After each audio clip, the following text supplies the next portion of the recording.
Hello, friends. I'm excited today to talk to you about the Leo new moon that's coming up on July 24th. Leo, fire sign, king of the jungle, leadership, sovereignty, so many different elements that are so important for us in our world right now. And from a human design point of view, there's some really, really interesting things for us to unpack that are happening right during this new moon. And of course, new moons are the beginning of the new lunation, right? So that's an important time to be setting intentions for yourself for the next month, but they often have a much longer effect than just that 1 month as well. So let's go ahead and dive into the particulars. And if you like the video, please give it a thumbs up and subscribe so you get to hear whenever I let go of one of my videos. All right, let's go ahead.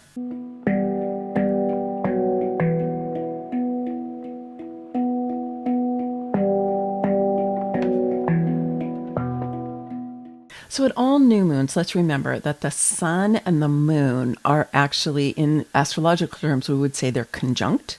And in human design, we would say they're in the same gate.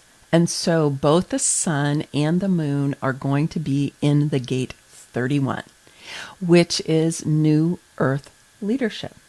The 31 is the expression of collective leadership in the human design chart. It's on the throat. It's actually in the pattern circuit or the logic circuit. It's right here.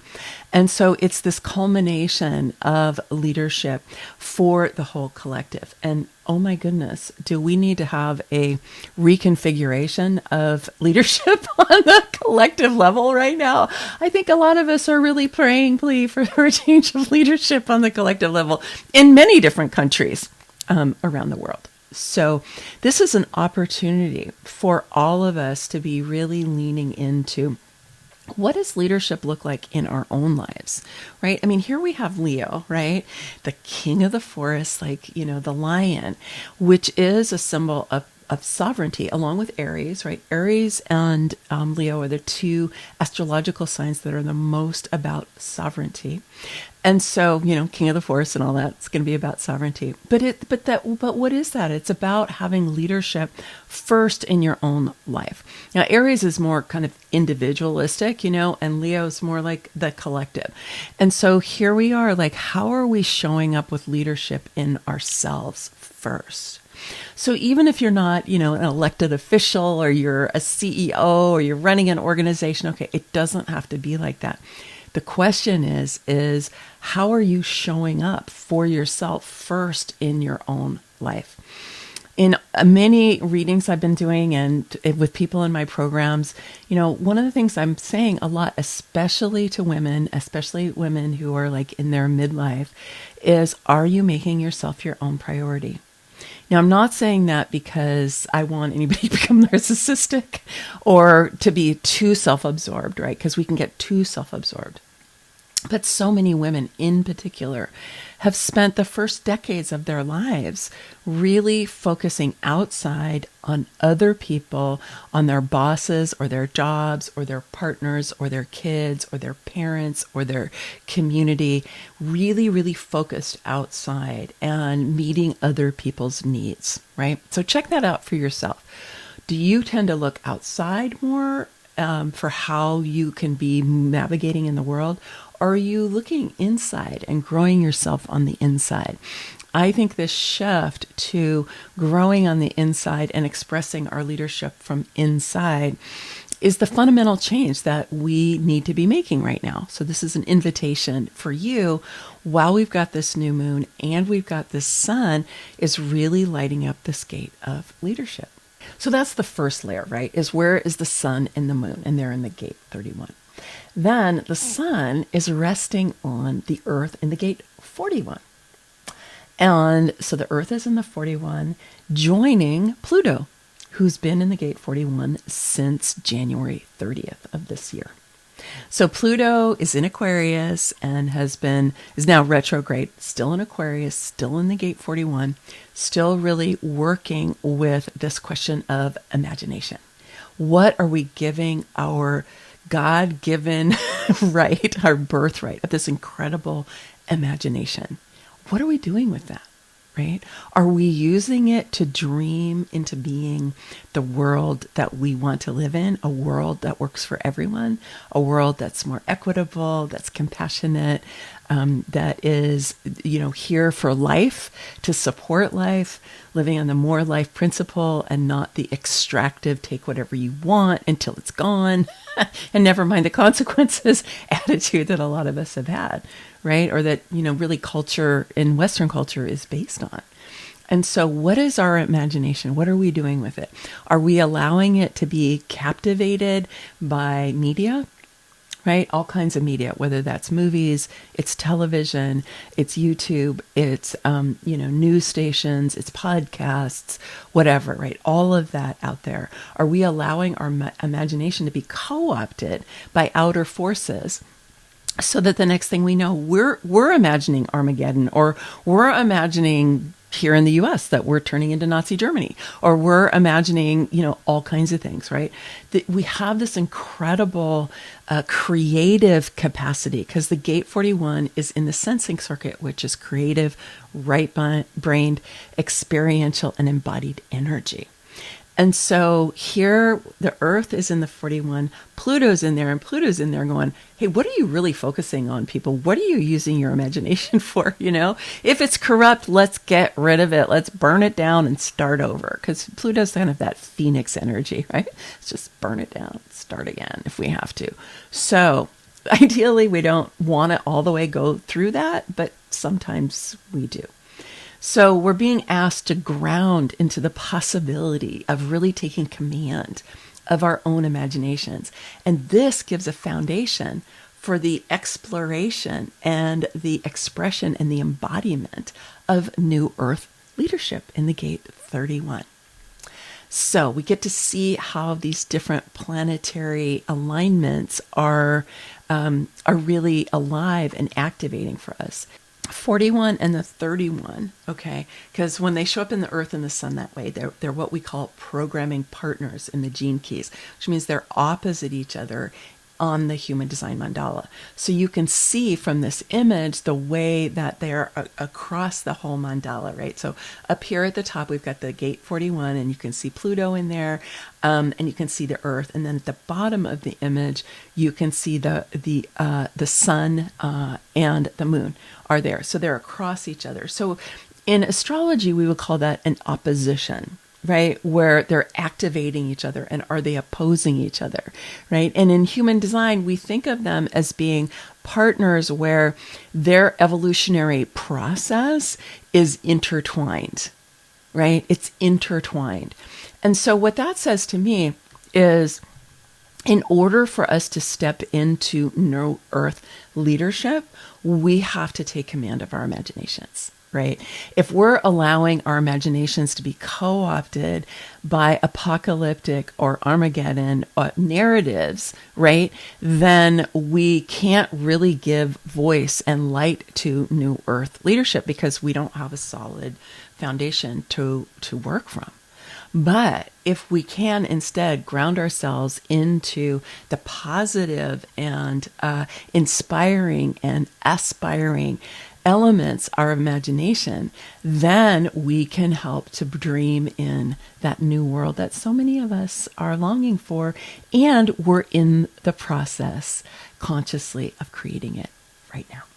Another layer here is that the gate 31, which is where the Sun and the Moon are also connected in a channel to the gate 7.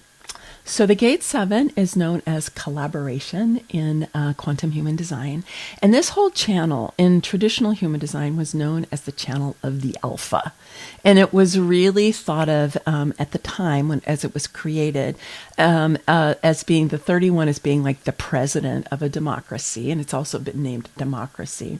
And then the 7 was like the chief of staff. So the 7 was like the one who really knew what was going on, right? And the 31 was like a figurehead. That was kind of the way this channel was certainly taught to me, and the way I think it was presented.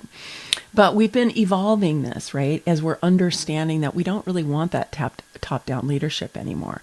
And so the 7 has been renamed collaboration. And so we've got these 2 leadership gates, right, that are now working together. And we've got Mercury, who's retrograde, lighting up that gate 7. And so Mercury can be helping you to give voice to this expression of collaboration. Now, because it's retrograde, you might be going back over collaborations that you've been a part of in the past, reviewing what those collaborations were like, right? And then you can also be regenerating them or restoring them, right? And bringing them up to a higher level.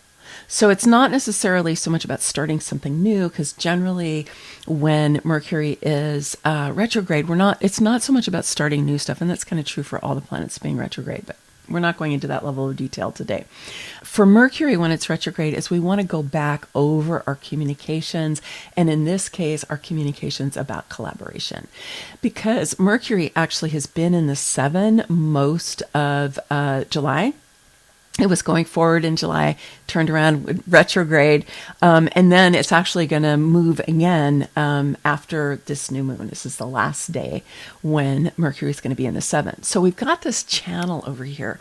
And what I want to emphasize, in addition to collaboration and a new kind of leadership, right, is that this new kind of leadership is also being fueled by the G center. Right, this yellow diamond that's in the center of the chest, which is also the heart center, right? I mean, in human design, we have the G center and we have the will center, and those 2 make up what we think of as the heart chakra. But truly, the G center is what we think of as the heart, right? Because the center for love and lovability, identity, and direction. And so the 7 is on the G center. And so we're able to bring this energy of love, right? And lovability.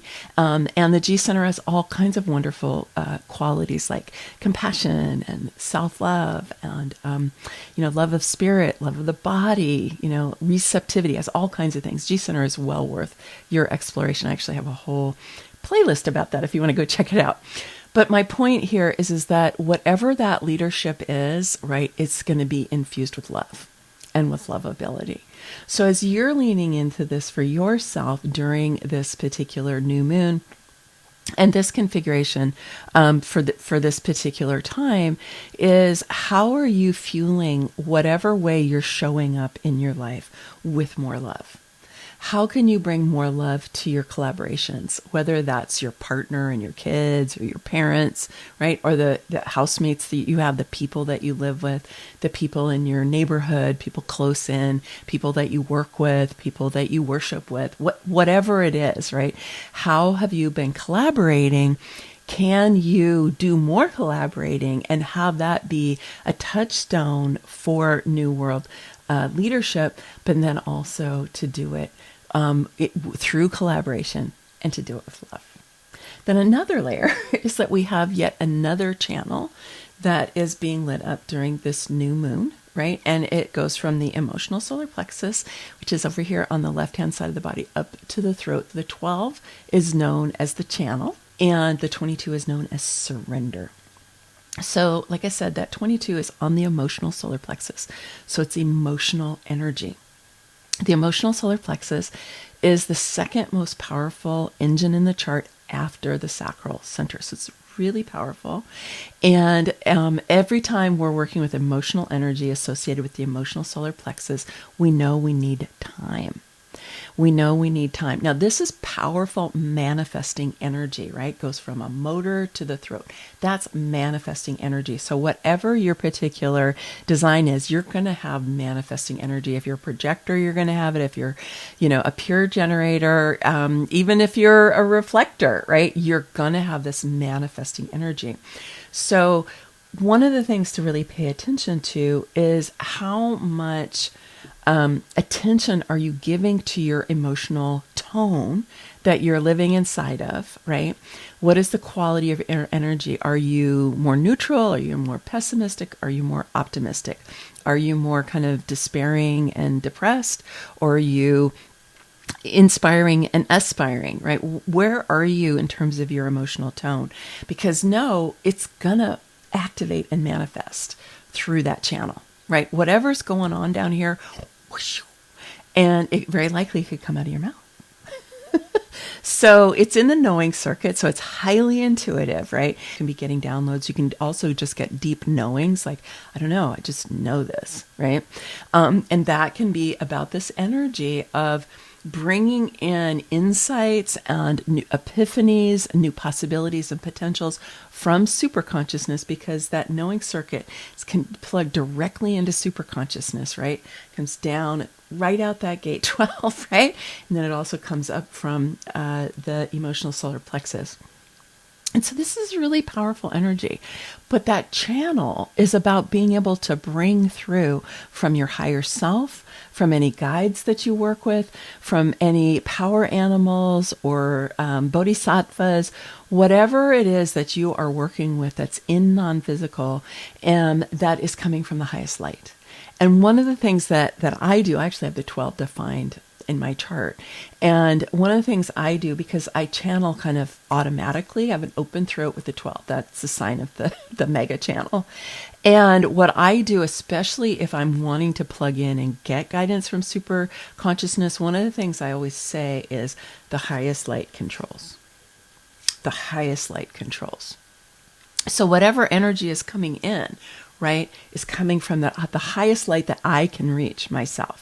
Right? The Maggie of ordinary reality can reach. So if you get anxious at all at this idea of channeling non-physical guidance, or channeling guidance from non-physical beings, right? If you do the highest light controls, it really protects you, right? You're just like, no, I am not letting just any old energy out there come into my system and talk through me. No, I am connecting to the highest possible light that I can reach.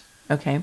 And then just know that it's the north node that's in the 22, the gate of surrender, which is really interesting. The north node is what we're moving towards, remember, right? So this is collective destiny, and we're moving to a state of surrender. And this is not a surrender to other people. It's a surrender to superconsciousness, right? It's a surrender to the information, the downloads, the guidance, the evolutionary impulses that come through that knowing circuit, right? And then get expressed out through that gate 12. So the north node is lighting up. We got to be in surrender, people, okay? And allow our emotional human selves to be guided by superconsciousness, right? That's a lot about what the 22 is about. And then we can give voice to it, right? And Venus is lighting up the 12. Okay, and Venus is only going to be here for 5 days. Starts on the new moon, goes through the 29th. So this particular configuration is only going to happen for 5 days. So this is the time period you're going to have this manifesting energy, and it is emotional. So make sure that you're able to get into a state of emotional neutrality, so that you know what's coming through is not being distorted by an elevated emotional experience, especially one that you're not in command of, right? But if you elevate your emotion into bliss, into possibility, into visioning, right? That can be really uplifting, right? And then you can be expressing that. And Venus, of course, is our values in human design. It's also our divine feminine energy. So this is helping us to channel and give more voice to the divine feminine. So this will be a time when you can be looking at, how can I work with my emotional energy, right? To be stimulating, activating, and expressing the divine feminine in my own life. Then I want to remind us that we have Saturn and Neptune in the gate 25, which is known as the love of spirit, right at the beginning of Aries. And they're both retrograde right now. And they're going to be retrograde for a while, different periods of time. Neptune's going to be retrograde all the way until the beginning of next year. And Saturn's going to be retrograde until sometime in the fall. I'm not remembering right now, but it's a few months away. So they're going to be retrograde, right? And they're going back through that gate 25 and going back through Aries. And they're going to find their way back into Pisces for a little bit. And then they're going to turn around and come forward in February, the end of February next year. And then they will be continuing to move forward. And Saturn will move away from Neptune because it moves faster. But let's just remember right now, these two major planets are still at the very beginning of Aries at the creator degree. Here it is, we're stepping into our sovereignty, right? And we're stepping into the I am. But because these planets are retrograde, we're going back over our relationship to our sovereignty, to our ability to stand fully in our, the magnificence of our being and to create our lives with that level of command, which sovereignty really gives us, right? So we're going back over this now while these planets are retrograde, and we're kind of going, what is our relationship to this? Have we stepped into our sovereignty or not? Do we have resistance to that? Are there other things that are in our way of us manifesting that? Right? We get to kind of go back over this. I know Pam Gregory, the great astrologer, was talking about this period of time between now and when Neptune goes forward, when they're Saturn and Neptune are exactly conjunct. I think it's the 26th or the 27th of February, right?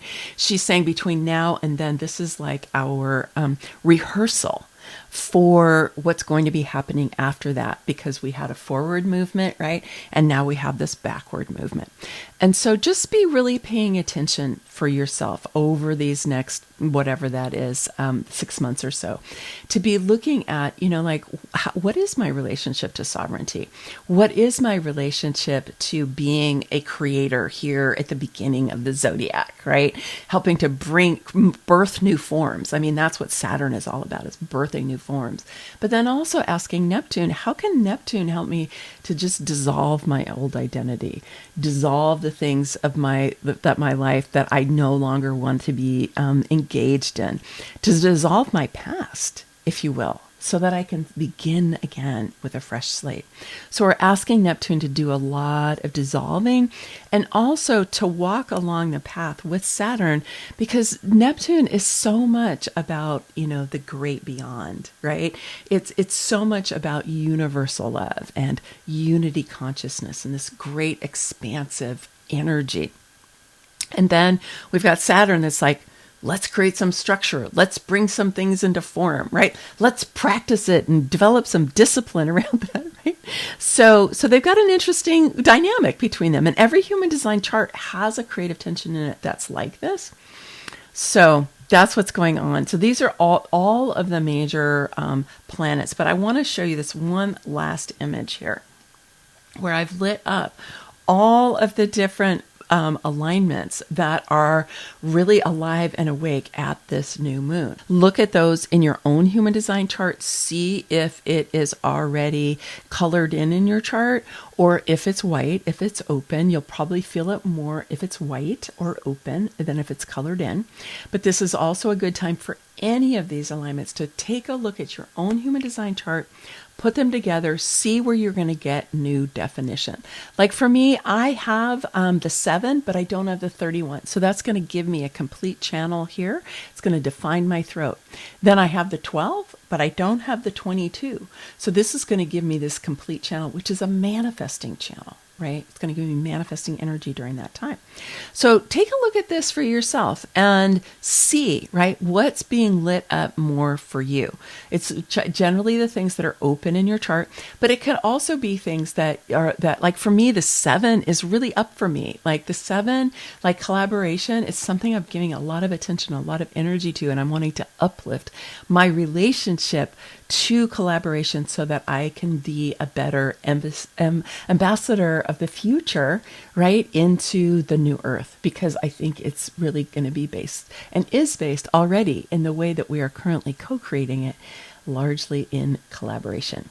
And if you don't know what I mean when I say, how to compare it to your own human design chart, put them together, see what's open. If you don't understand what that is, you can go and get a video training that I have, which is called Understanding the Human Design Transits, and it's free to you. And there's also a little PDF that you can use to help you do what I was just talking about. So you can see that. You can kind of fill it in for yourself.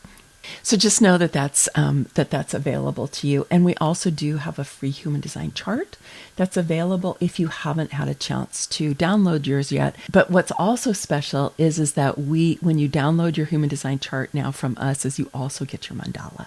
And the mandala is so cool. It's like the whole human design system in this one image. It's great.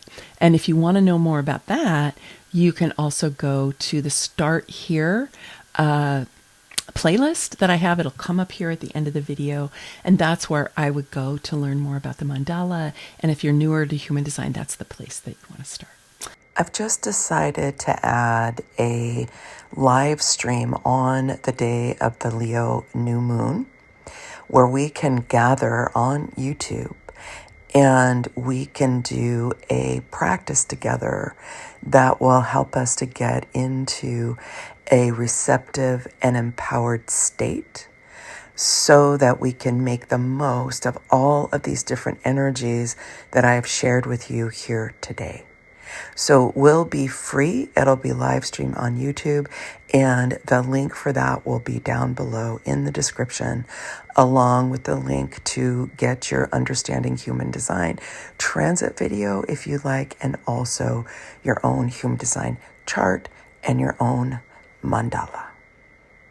All right, my friends, thank you for being here. Set aside some time on the 24th to be doing some of your new moon practice. Do some energy practice to change your state so you can get into this kind of deep, neutral place, so that you can get really clear about what do you want to do with your imagination, right? So that you can shine new world leadership out into your life.